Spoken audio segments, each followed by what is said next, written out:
പുയ്യാപ്പള തക്കാരത്തിൽ താടിക്ക് കയ്യും വെച്ച് കട്ടായം പറയണ പിന്നെ സ്വത്താണിന്ന്. കാടും മലയും കടൻ നാട്ടാരുടെ ശനി നീങ്ങി മുണ്ട് മുറുക്കിയെടുത്തവൻ താളം പാടി. ബേജാറായോടെ ലോകം ആരാടെ കാഴ്ചകൾ കണ്ട് തക്കാളിക്കരയം വച്ച് ചോറുണ്ടാക്കി. ബേജാറായോടെ ലോകം ആരാടെ കാഴ്ചകൾ കണ്ട് തക്കാളിക്കരയം വച്ച് ചോറുണ്ടാക്കി.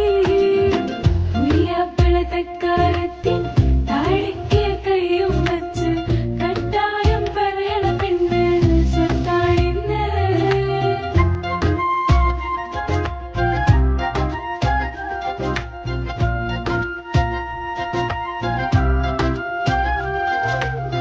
കുന്നത്തേക്കാവില് പൈ മഴയത്തൊരു പെണ്ണിനെ കണ്ട് കണ്ണും കാവ